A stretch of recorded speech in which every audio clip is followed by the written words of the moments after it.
This video will show you 7 secrets to be able to have a business that runs without you being there because you have great employees. My name is Mike Andes. I'm the founder of Augusta Lawn Care, and I have over 100 plus employees around the world. And if I left today for vacation, the business would run just fine.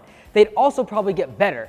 Furthermore, I have 2 lawn care locations that I never even visit, and they run well because of great general managers. I'm gonna give you the 7 secrets that make this possible so you can do the same thing. The first secret is that off seasons will keep you poor. If you have an off season, getting rid of that is extremely important if you want to be able to leave the business and not lose money. A lot of home services for 3, 4, or 5 months of the year actually lose money. Their cash flow turns negative. And it actually takes them until July or August in a year to actually make above zero and making profit. If you can solve that problem and not have that massive trough, you will absolutely be able to step out of the daily operations much sooner. So, how do we make sure we don't have an off season? You're gonna have season-specific services with season-specific offers for your customers. You're gonna go to your existing database of customers and either offer them more of what they're already buying or an adjacent service to what you're currently offering that is allowed to be able to be done during the off season. For example, you might do mowing during the busy season. And then during your, what used to be off season, you're now gonna do snow removal, or you're gonna do winter services like trimming the bushes, or you're gonna do Christmas lights, or some other service that allows the revenue throughout the entire year to be more continuous. The reason that off seasons really crush you when you try to leave daily operations is because a general manager or an office manager or a salesperson, they're usually considered overhead. And that overhead stays even if revenue dips. And therefore you go negative cash flow much faster compared to if you were in the business, you probably just wouldn't take any payroll for yourself during the off season. So keeping off seasons away from you will allow you to be able to step away from the business much sooner. The alternative to having an off season is having no season at all for 3 or 4 months. And I've seen some business do this successfully, and that is simply close down operations for 3 or 4 months. So they have no wages. You can only do that if you've cut down on your overhead. Secret number 2 is that I'm going to scrutinize with a very fine-tooth comb all my fixed expenses and my overhead. Now, when we look at expenses, there are really 3 major expenses. The first one is variable expenses. Variable expenses are usually your cost of goods sold. Your cost of goods sold are usually your labor, any money that is spent on materials, and any contractors that actually go into producing the actual work.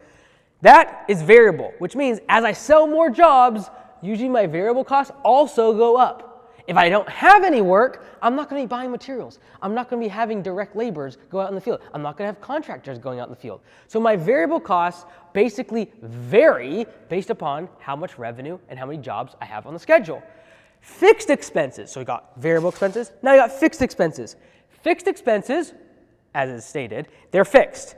They don't change. And if next month you made half as much revenue, they stay the same. This is things like your rent, like for your shop or your office space. This is your insurance. Your cell phone bill doesn't change if you text more this month versus last month. It's fixed.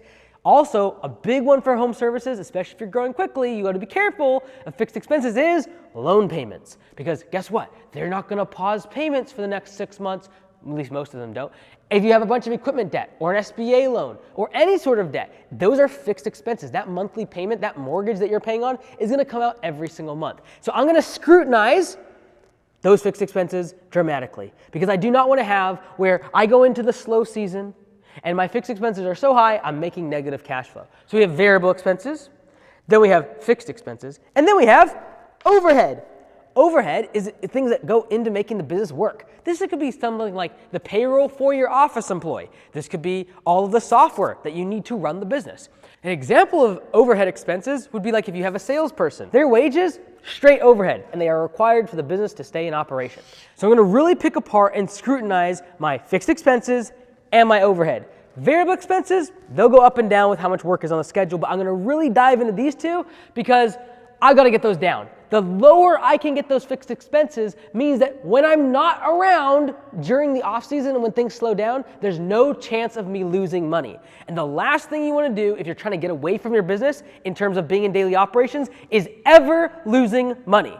And the number one way to do that is get rid of the off season. And the number one way to make sure your off season, you actually don't have to get as much revenue is just reduce your fixed expenses and your overhead. Now, for everyone that's like, oh no, variable costs are very important, you're about to get your treat. The third secret is you gotta know what percentage of your revenue is going to the actual direct labor that goes into making the job happen. Ultimately, in home services, we are selling an hour of labor that costs us $25, $30 an hour, and we're selling it to the customer for $100 or $120 per hour. Everything in between is the systems, the procedures, the training, and the equipment required to make that happen. And so it's very important to know what percentage of my revenue is actually going to paying the guys that are actually out and doing the work, the guys and the gals. And so if it's 30, 40, 50%, I need to know what that number is. How do I determine that? How much of all of your wages that go to the frontline team members that are doing the work, what divided by your revenue is that percentage, okay? In general, when it comes to home services, if I see a percentage of revenue that's being spent on direct labor being over 50%, that business will not make money. Why? Because that only covers the direct labor. That doesn't cover the cost of the materials, contractors, it doesn't cover the cost of my fixed expenses, and it doesn't cover the cost of my overhead. Oh, and at the end, I should probably have a profit over at the end of that. And so if more than half of my revenue, total revenue, is being spent on direct labor, usually that home service business doesn't make a lot of money. Again, wages is probably, if you look at your profit and loss statement, the biggest expense you have. So we have the direct labor, but we also have the indirect labor or the admin. I don't want to be spending more than 20% of my revenue on admin. Now, I personally consider admin as the rent for my office space, the wages for my office folks, and all the equipment required to be able to have them operate inside of that office. I don't want that over 20%.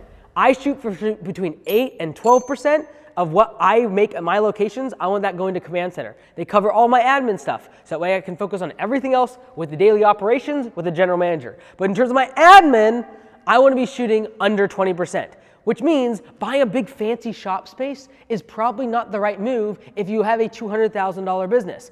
Once you get $1 million+ business, you're in profit mode, you've been around for 5 or 10 years, that's when investing in real estate in a bigger shop space might make sense. But if 10%, 15% of your revenue is going out the door to shop space, either rent or a mortgage, it's likely you're not going to have enough meat on the bone to actually be cash flow positive.